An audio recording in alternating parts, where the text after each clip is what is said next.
Hello, family and friends. My name is Tomlins Sybeck, and I'm here to introduce you to my vlog. Hopefully, we can get it going for a full year. It's called 365 Days Towards Racial Change. It's mostly going to be informative, educational. I want to introduce you to some people who I know are not well known in my community. Let me put it that way. And that's who this focus is for.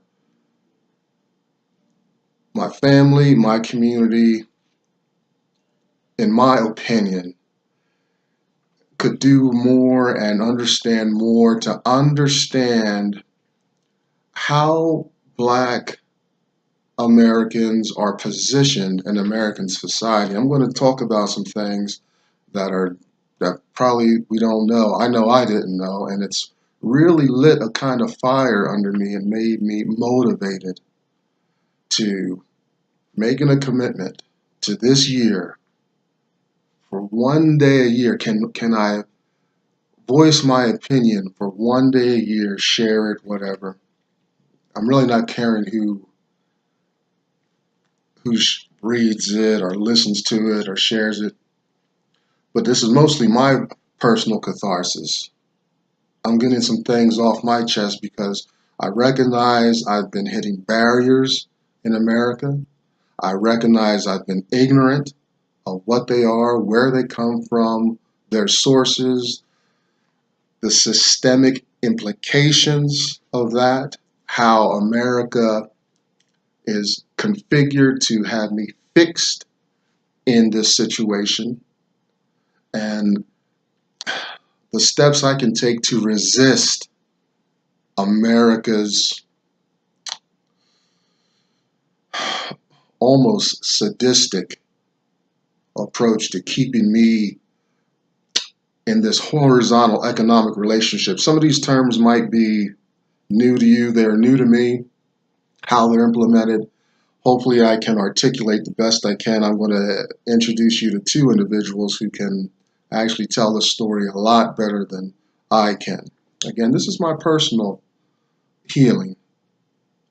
Now that I've known some truth, some things about America, about history, a lot of gaps have been filled in by what I've just learned recently. Behind me, you're going to see the hashtag us2 link. If you go to Facebook and type it in, however you get those links to work, do it. It'll take you to that community. They talk more about what I'm going to be discussing as well. Hashtag us too. Please go there as soon as possible. Let's get a better understanding. Some disclaimers. Obviously, by this presentation, I don't have a whole lot of technical abilities and then things going on. Maybe as the year progresses, I'll get a hold of some equipment and technology to have embed screenshots and show links on the page and all the fun stuff you can do with electronics nowadays. But I don't care about that. Um, it's too bad a lot of bells and whistles and entertainment has to go along with getting people to listen. I've just never been there. You could just give it to me raw and straight because the time is short and the subjects I'm going to be broaching are desperate. There are 400 years in arrears of a lot of hidden information, a lot of ways that people in America are acting, attitudes towards me only because I'm Black. That's it. Um, the white dominated society feeling they can just treat me any kind of way. There's some angst and there's going to be some understandable uh, negativity that I'm going to express here. I'm going to try to keep that to a minimum. So first, this is an introduction day. I'm going to just go briefly over some of the things I brainstormed to as subjects that's to get us rolling. Number one. So this is not, the subject matter will be the same, but you're going to see this is vast. This is vast.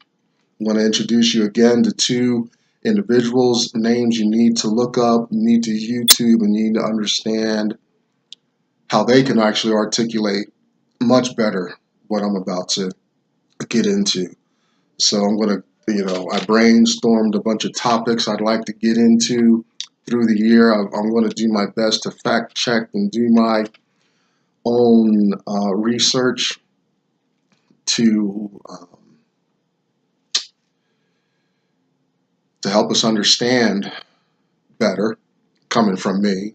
Like I said, there's some sources much better than me that can tell you about that. So the first two people I want to mention is, first is a man by the name of Dr. Claude Anderson. And I want you to realize I'm coming to this conversation about a decade or two very late. And what I want to say is that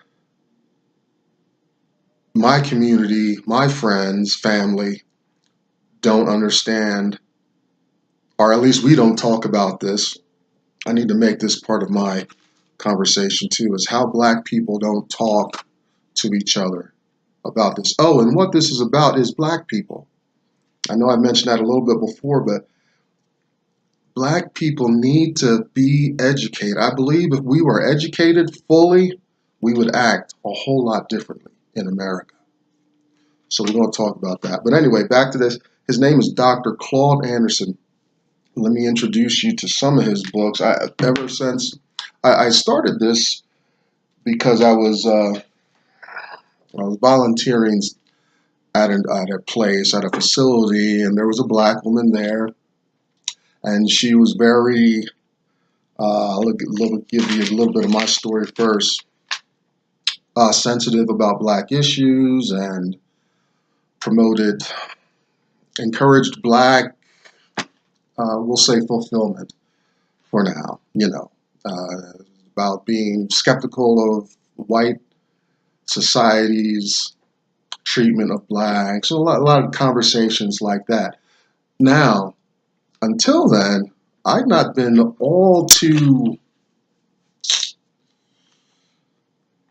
aggressive about those issues. I didn't care. I felt like, Black people need to do right and get along and stuff. But I had no idea until I got into this literature, until I started looking at some YouTube videos about the systemic nature and the deliberately imposing dysfunction in Black communities from a powerful white structure in America. It's so true and it's so real. We're going to get into that. So that's my journey here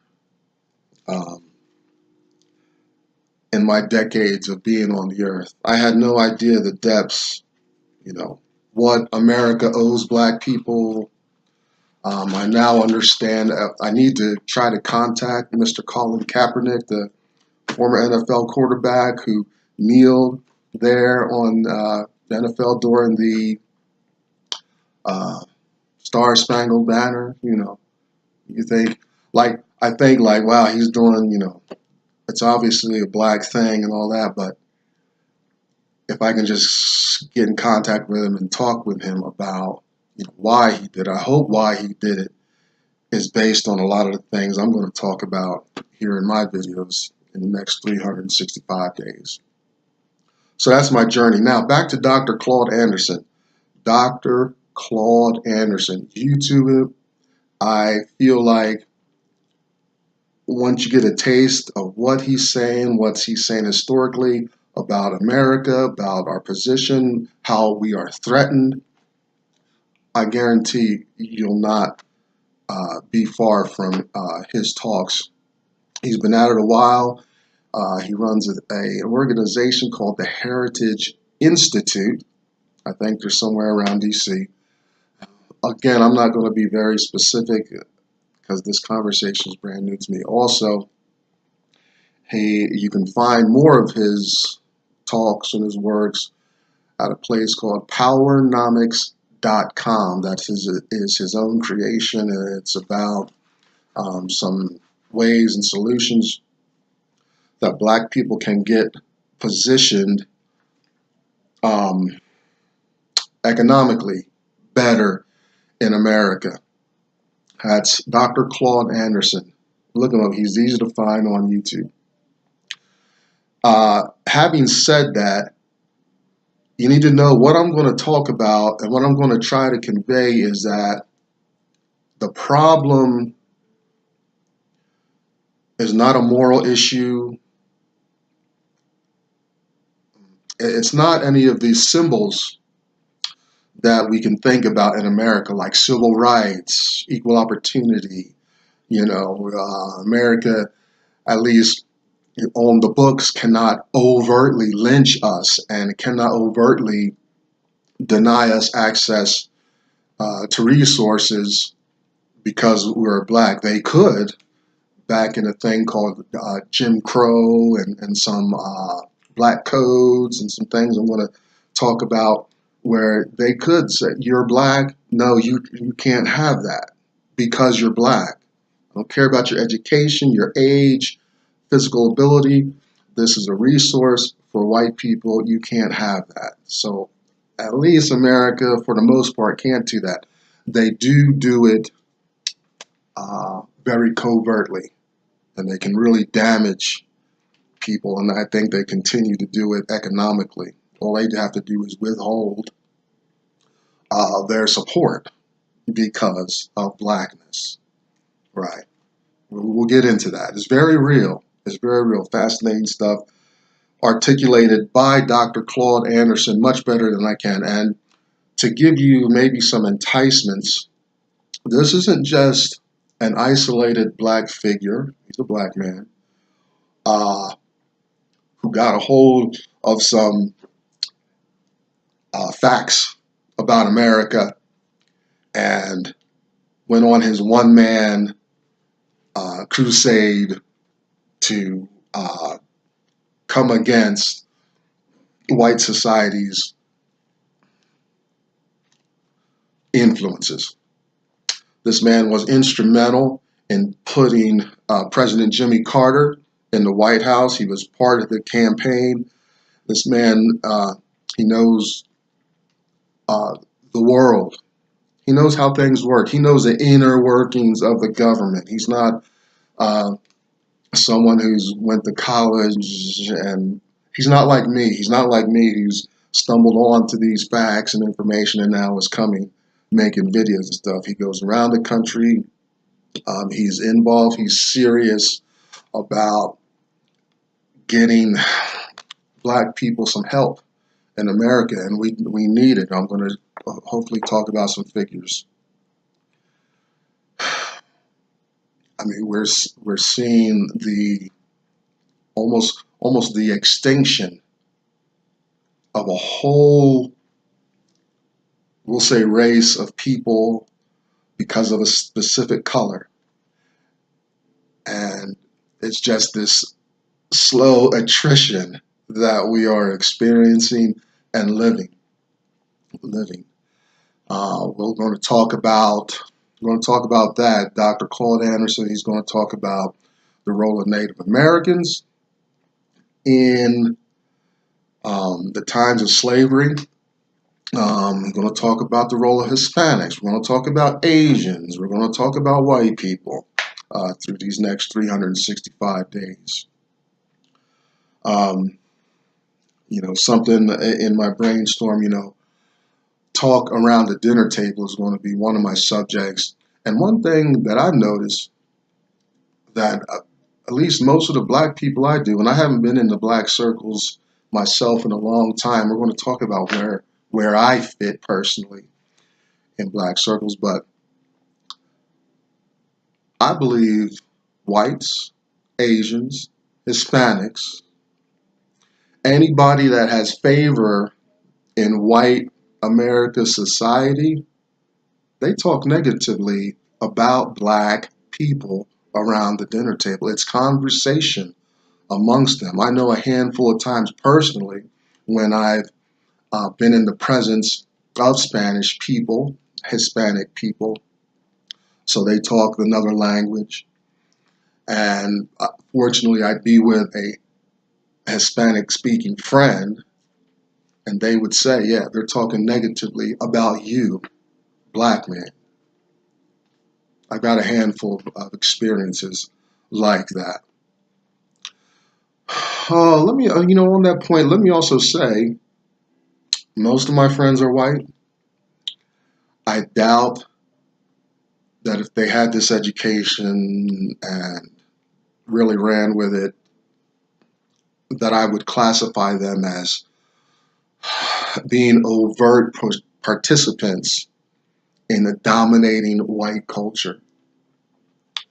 I don't see them. I wouldn't be with them if they were like that, obviously. If they were overtly racist, they wouldn't be hanging with me in the first place. So you kind of get that. Oh, I've had Asian friends. I got Hispanic friends, Like where the level I'm at in society, I'm not going to find a whole lot of people. Like the people in my circle are struggling to make it as much as myself. Try to keep some layers in focus as I'm talking about this. First and foremost, we are talking about color and how it expresses itself in America. But through that lens, also put a filter on there that says this discussion is about economics. Economics. It's not about a moral issue about slavery and what's right. It can boil down to that, but it's not that. It's economics. We're going to talk about how women, gays, handicapped, disabled, a lot of other groups have piggybacked on the hard work of black Americans back in the civil rights movement to get resources and benefits. Again, more better said by Dr. Claude Anderson. He talks very articulately about how these groups get to participate and they get the resources and benefits, reparations, and all that stuff, except black Americans. He talks a lot about how the term minority and other diluted terms, diverse communities, minorities, those kind of terms, they deflect about properly what it means to be black and how blackness is or is not participating fully in the American system. All right. So on that note, for Dr. Anderson, there's 3 books I want you to think about. If you go to the Heritage Institute or if you go to powernomics.com, you'll find these books very readily. Also recognize that I'm coming to the conversation late. If you've not heard these things, you're coming late. These books are already 5, 6 years old. Some of these books I'm going to show you. It's interesting. He has a video about how Black America is in danger.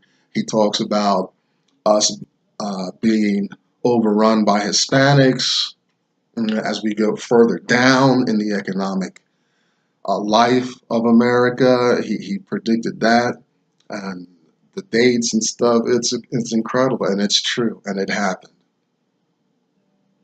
because Black Americans are not learning, like myself, and not paying attention to what's going on, and we're not united.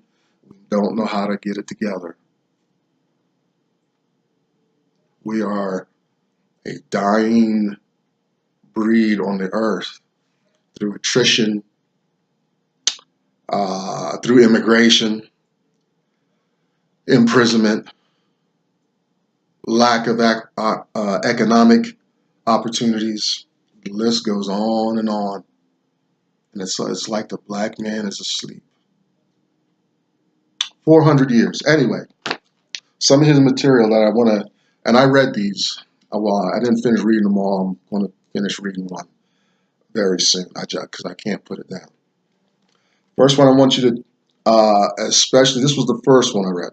A Black History Reader, 101 Questions You Never Thought to Ask, which is true, but this book was the blowtorch that lit a fire to my kindling, because I was thinking, I've been walking this planet, I've been in America for a minute, and I find myself hitting barriers and walls. I had no idea that some of the issues I face and go through and these barriers I run into go all the way back to the 1600s.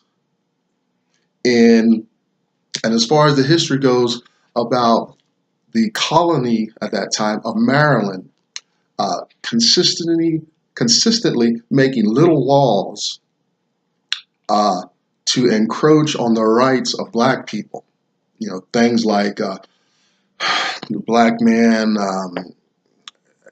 will never be favored more. This is before official slavery too. These are little steps in encroachment that are giant gaps in history. If you can think about it, if you can follow my thought here, there would not have been a Revolutionary War in the 1700s had the colonies at that time not had a labor force that they cruelly made work for them. Right?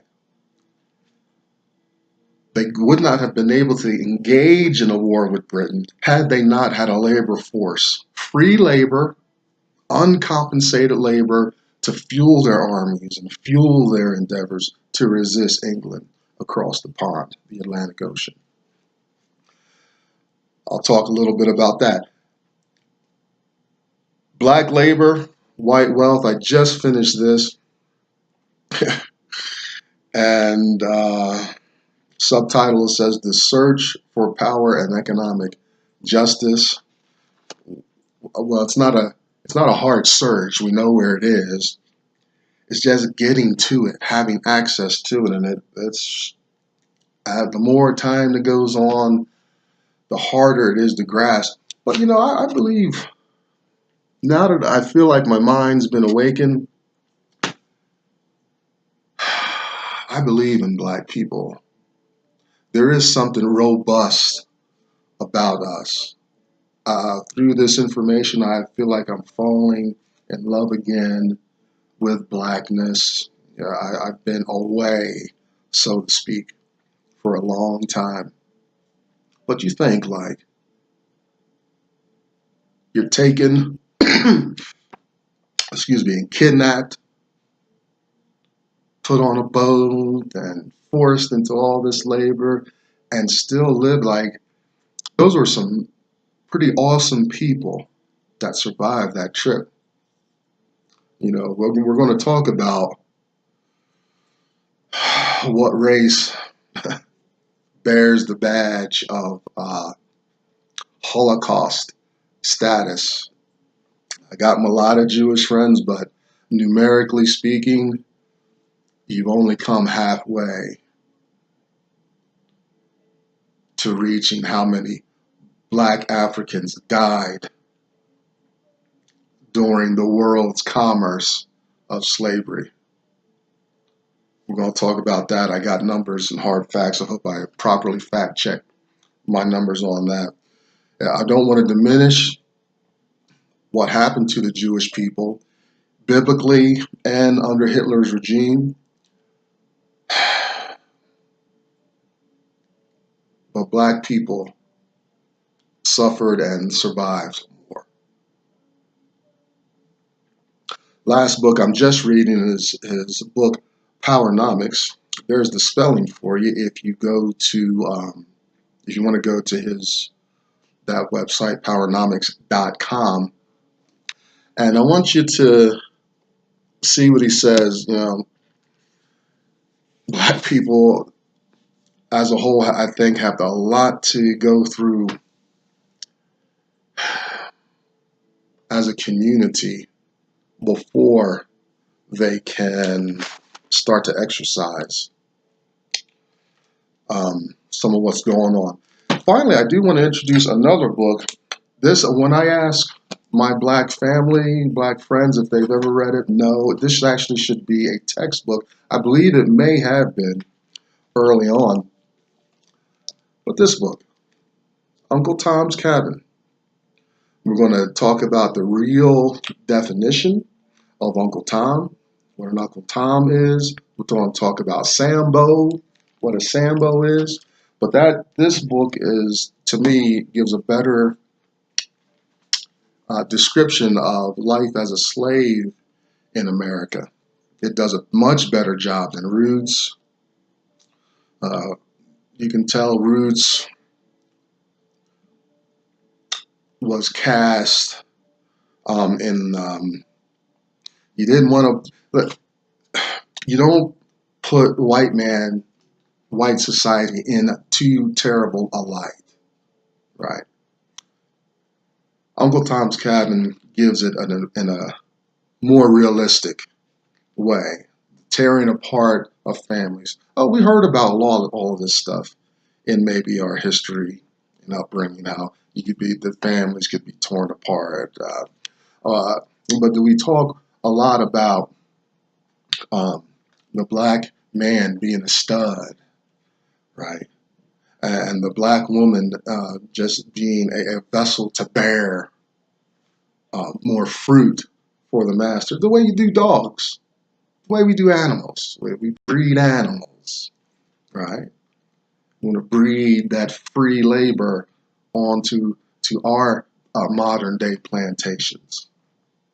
Like that, they did the same thing with black people in slavery times, compelled them. I'm also going to talk about how that dynamic plays out in the black community and how we as black people collectively perpetuate some real harmful attitudes. I may lose a lot of friends and families, may hate me, I don't care. It don't matter. I've been thinking about some of this stuff for years myself, and now the light, the truth, the verification, the validation is upon me, and I cannot be silent anymore, even as much as I've participated in a lot of these things. So there's some books that I'd like you to get a hold of. Just read them. Tell me give me some feedback. Okay, books is, another name is a man by the name of Dr. Boyce Watkins. Now he's a professional, he's an educator, expert about economics and business, and he runs the Black Business School and has a lot of information. He has a lot of talks on YouTube. He actually, you'll find him talking a lot with Dr. Anderson about Black America and Black issues. It's extremely important, the things that Dr. Watkins has to say about economics and how to get plugged in and things. I may participate as much as I can with some of his material and his school. But listen to his talks too. Visit the Black Business School. And, hear what he's got to say. Okay, so I wrote again. This is a brainstorm of some of the things I'm going to talk about. I'm not going to go into it in depth here. Um, the position of blacks in America is a big focus, and what's going on with us in America. I'm going to talk about there's a little uptick in overt racism. Well, in America, it's always boiling and seething there, just ready to spring itself. I think 2015, 2016 was one of the worst years, uh, probably in a long time, for young black men being gunned down, just shot down like dogs in America. And I was even afraid, starting to get afraid and paranoid to walk on the streets myself. And I think I still have some trepidation towards white police officers when I see them. Because after you shot, that's it. Who cares about marches and outcries and outrage and stuff when you're shot dead? So those were bad times. Shame on you, America, for that. Um, but in today's, lately this year, I've seen video of black men being prevented to go into their own apartments by white women. I've seen the police call on black men. They're visiting a hotel, they paid for their room, and they're getting black men kicked out of their hotel room because he's hanging out in the lobby, which is the right of anyone uh, staying at those hotels. The racism, it's all over the place, but it's just boiling. And in some ways, uh, portions of society can't wait to exercise it. But thank God for uh, video cameras on our cell phones now, and we can finally get some documentation of this poor treatment, at least. And unfortunately, there's enough of society in the world that doesn't like at least the overt expressions of racism. So, there's some backlash, fortunately. Yeah, at least, it's something. Oh, I'm going to be all over the place, all over the map here. I'm going to talk about Maryland and back Maryland in the 1600s and how that colony was the colony that it was the the place where they experimented with these laws that encroached on the black man's freedom. And let's remember, blacks were not initially slaves when they came here. They were small in number. They were an easy group to target and all that. But the colonies needed a workforce, and they got it, and they took it. They compelled it from black people. They got their workforce, took those resources, and enriched Europe through all that activity.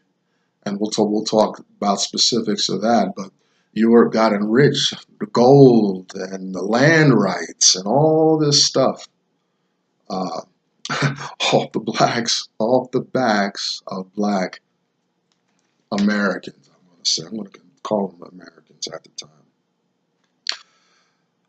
I want to talk about my disappointment with the U.S. Constitution. There's still language in there. Black person, did you know that you're still three-fifths of a human being? You're not even a full human being according to the Constitution, the very foundation of the, the articles of this nation. I don't care what the amendments say and all that stuff. I would love to see the language of the Constitution changed to make me a human being, a full participant in America. That does not exist right now. There's nothing stopping America from putting every black person into slavery. They're already practicing it in covert ways, but there's nothing stopping America from changing their mind and putting us right back where we were going on 300-400 years ago. Nothing stopping them. They're supported by the Constitution, the Supreme Court, all these entities. We're going to talk about that. Dr. Claude Anderson says it much better than I. Some subjects I may experiment with, something I call white neurosis. Like, there's language in some of these Maryland papers, language in the Constitution that places white Americans above black Americans. There's language there. Well, I'll tease that out later on, but I wonder, like, if white Americans read that and feel so relieved and feel entitled to live and express that. You know, I remember being a kid sitting in school whenever and they taught that consistently through early education. Like every year, you got to go over that the blacks were slaves in America and the white people were the masters. That's the education I got growing up.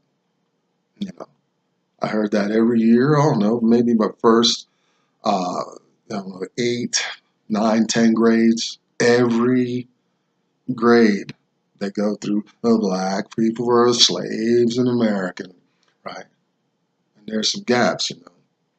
So I wonder if it's a white neurosis of entitlement, you know, their place. It's written in the Constitution. It's written in the papers that I'll talk about, that Maryland, one of the colonies that experimented with these ideas. A term that I didn't know, I kind of felt I knew about it. It's called meritorious manumission. It's where a slave would inform on other slaves who were contemplating escaping or revolting, things like that. And the person that received that meritorious manumission was eligible to be released from slavery. It was a way of being freed. So you can imagine when this meritorious manumission was enacted, how a lot of people probably were falling all over each other to inform and try to get their freedom through informing another slave. On that note, I'm going to talk about the difference between snitching and meritorious manumission. You know, I am not in favor of any portion of the black community engaging in illegal behavior to enrich itself. You don't get any points from me, bruh. None of you. I'm telling you that right now. You're putting yourself in permission, and I mean in harm's way, to be imprisoned, which enriches the white man. You're selling drugs, which enriches the Hispanic community. You don't get any points from me for any illegal behavior. It's too bad I don't have the answer or alternatives. I know that you need to stop working for everybody but the black community. You're not working for the black community when you're engaging in behavior that enriches you. You enrich law enforcement, which is predominantly white. You keep giving them the job. You enrich the legal system. You enrich the privatization of jails. You're just working. You're just doing that free labor for white society. Yeah, I don't get it. You're doing all the work for them. All they got to do is catch you. And don't think they don't know where you're at. Listen, we live in a country where I could sit from a laptop, fly a drone halfway across the world, and throw a bomb through a person's front door. Even pick the lock before I come in. You think they don't know where drugs are coming from? They don't know who's selling them? They don't. Come on, man. They got you locked, dialed in. Back away and get out. Stop working for them. You're doing all that free work for them, man. Free work. That's what slavery was about. That's what a lot of this is about. It's about the black man doing all that free work for a dominant white society. At least don't do it for free. Let's see some resistance here. Hey. Oh, and just a disclaimer, I was a drug user. So I did my participation. But now more than staying clean because it's the right thing to do and there's morality behind it and all that. Now there's an economic reason, specific economic reasons for not using drugs and for not enriching that system and those people instead of my own. Matter of fact, this year I sent a financial gift to my mother. I feel good about that. Oh, we'll talk about how um, Americans, the American economy is structured to have these deficiencies in place. What I mean is, let's say, all things being equal, black people stopped all illegal behavior. That would cripple white America. At least you get white people out of shelters and rehabs. They ain't going to jail anymore. They're not appearing in court anymore. Black people are bearing so many negative portions and aspects of white society. We bear the burden of crime. We bear the burden of drug addiction. We bear the burden of poverty. Oh yeah. I just don't understand how they've gotten us so psyched out. I'm amazed. And then is this per capita or inherent meaning? See, which I know the answer.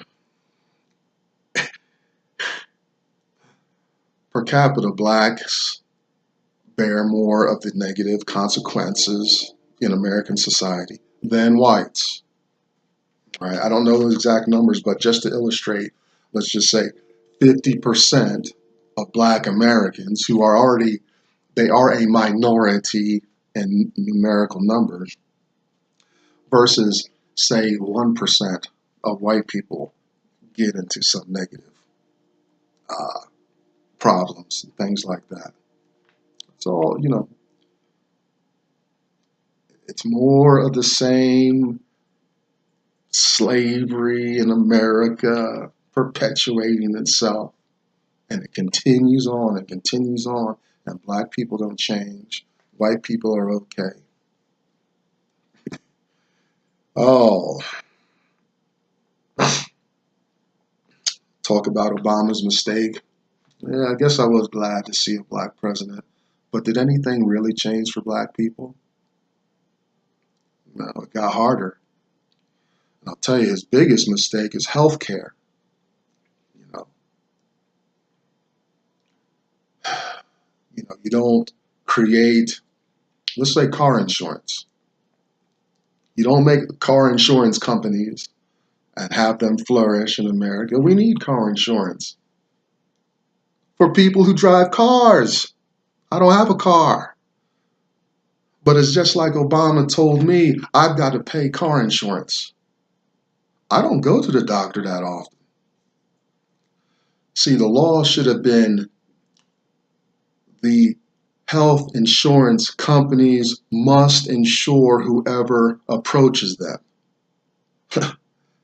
not charge the people who don't use health insurance or anything like that to pay for it.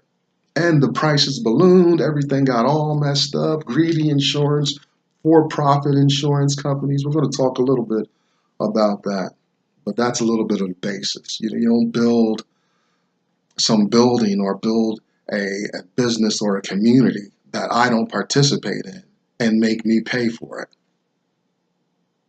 That's a big mistake. White privilege, that's a no-brainer. Black oppression, no-brainer. Slavery is no longer overtly an issue. When I say overtly, I mean out in the open practice. It's very covert, but we are, black people are targeted because they're black. We ain't looking at education first. We're not looking at your zip code first. We're looking at your skin color first. I'm guilty of it too. Talk about that. I need healing as well. Navigation, when I say navigation, I mean, see, white people don't have to worry about getting their needs met, being discriminated against overtly, covertly, and then going on and adhering to some success, right? They don't have to navigate those kind of obstacles to get what they want. Therefore, that's probably a whole 50 to 75% of their lives are not about that. Black people have to navigate that. We'll talk about that. Talk about my life on the train. This is a personal rant. I'm not gonna go into it much, but I'm the last person people sit with on public transportation. I'm talking white people would be standing room only. I got plenty of room right here, like the seat. You see all the space on the video? I got all that space next to me. Perfect seat. I don't smell bad. I don't look bad. But they keep standing around. Oh my goodness. I used to be messed up about it. But now that I know there's a racial thing about it, I thought it was a personal thing. No, it's a racial thing about it. But it's funny. And hey, I guess I can just enjoy the space while I want to stand up. Oh, that's so funny. That's funny. Voting. I don't vote. I used to feel bad about it, but Dr. Anderson tells me my vote doesn't matter because nothing's happening for black folk. We'll talk about voting. We'll talk about voting as a block. I got to do some research on that. It's when our voting can count, when we can hold our elected officials, like if black people specifically put an elected official in office, hold them accountable. If they don't perform, then we have to be able to get them out of there. That's a good thing. Oh, this is catharsis for me. I'm surprised I spoke this long, right? Because this fills in the gaps. I love black and white television. That's not a real race thing, but Have Gun Will Travel, The Rifleman, and all that Western stuff. You ever think about what was going on in America in those times? What was going on for black people? Since I read this stuff and the history and where black people were, what they were doing, I don't look at black and white films the same way anymore. I look at it's totally different. Real quick, and we'll get into this later, but black people were excluded from owning land. You hear about the gold rush when we were moving west, when America was moving west, right? Gold rush. Black people were excluded from owning land, excluded for panning and mining for gold, and they were excluded. They were lynched, threatened, suffered physical violence when they tried to participate in the gathering of those resources of that whole new land in the West. We're going to talk about that. All right. Unless they put themselves under white ownership, unless they worked for whiteness, right? I don't get it. You know what? You know, some of the racial attacks, violent attacks against races, like in South Carolina, shooting in the church, the white man, you know, after the prayer service gets up and shoots the people at the white service. Not funny, I know. Very serious. But it's ironic. It's like, dude, like you white people got everything. You got this whole thing locked down. What on earth could you hate enough about black people to want to go into their church and kill them? You know, on that note, we'll talk about Tulsa, Oklahoma, Rosewood, some of the black communities that began to thrive and come up, have their own economies. But for some stupid, benign, innocent slight by a black man, these areas were sacked, destroyed. Black people were lynched, murdered, raped, burned.